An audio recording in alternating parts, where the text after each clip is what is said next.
All right, there's been a lot of talk about utility skills, so I wanted to throw in my 2 cents. I've heard a bunch of different takes, and one thing I want to make clear is that there are utility skills that have a direct impact on combat, and utility skills that do not have a direct impact on combat. It would be important, I think, to give each class the same thing. So either they all get non combat utility skills or not. They either get all combat utility skills or not. If only two classes get a utility skill, it's likely to skew the player population into selecting that class over others. Another important thing about these skills is that they need to be unique to the original archetype.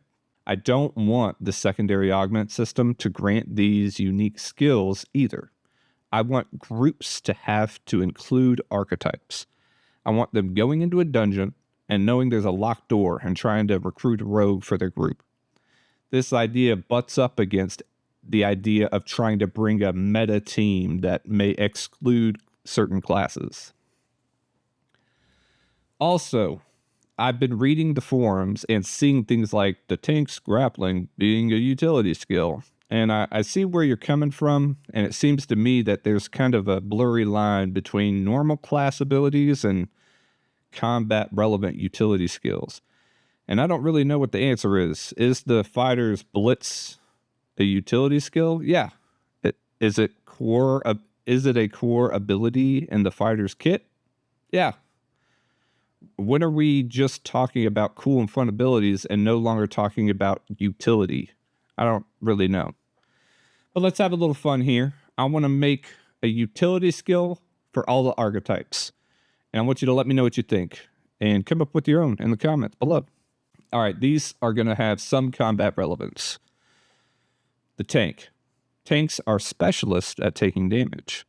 So a tank can bolster a friendly player, and fighting next to that player generates courage for the tank.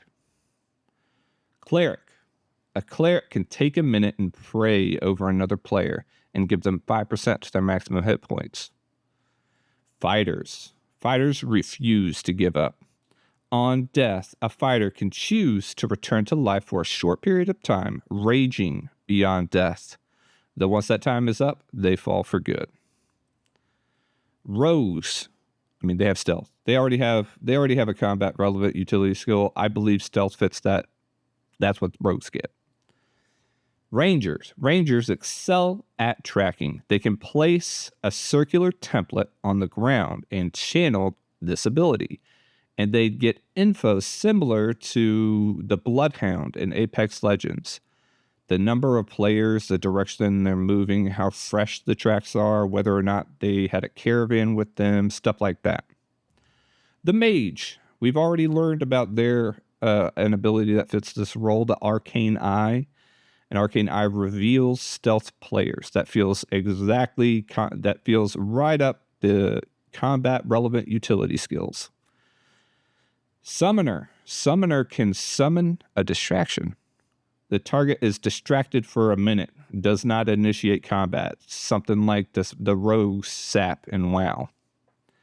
And the Bard. The Bard can inspire a player. When inspired, the player receives 5 stacks of inspiration.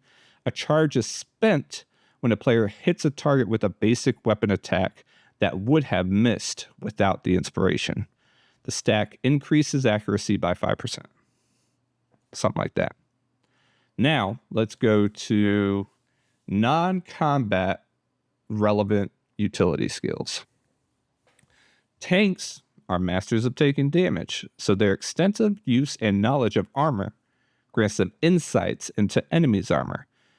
Tanks can inspect players or enemy mobs and see the true armor values. Steven has said that there will not be an inspect mechanic, so you will not be able to see this granular data normally.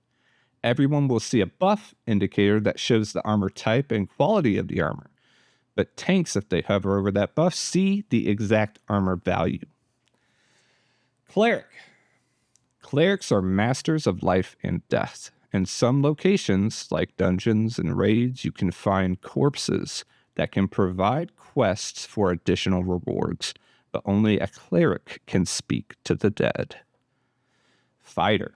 Fighters are supposed to be weapon masters. Their extensive use of weapons allows them to inspect players similar to the tank and see their attack power and attack speed. There will not be an inspection mechanic, like I said. Rogues. Rogues were already had totally good utility stuff. Lock picking. There can be lock boxes with loot, and there can be locked doors in dungeons and raids. Only a rogue can unlock them, unless you have a key, I guess. Rangers. Rangers have perception and can find hidden doors. In dungeons and raids, there may be hidden doors, hidden areas. Maybe there's a shortcut around a bunch of trash mobs. Only a ranger is able to find that. Mage. Mage can magically create food. Please no portals. I do not want... This world needs to be traveled. Let's not make a way for a class to teleport me from one place to the next. Okay? We should be walking in that. Summoner. I'm particularly fond of this one. I think this would be cool. In some dungeons and raids, there will be small gaps that players cannot fit in, but summoners can summon a small creature that can fit. The summoner can summon these small creatures and take control of them like they would control their character and move through the gap. What's on the other side? Maybe a switch to open a gate. Maybe there's some rare loot that they can drag out, but only the summoner can get through that gap. Bard. A bard's charisma is unmatched. Bards get a flat 1% discount at all vendors and nodes they are a citizen of. This is only for gold purchases. Now that's a little boring. So what if there were some secret entrances that could be opened when a bard plays a specific instrument, similar to like the Sea of Thieves Pirate Legend Room? Let me know what you think. Maybe these are stupid, but you can let me know how stupid these are in the comments. Please like and subscribe to hear me be stupid about more things. Thanks for watching.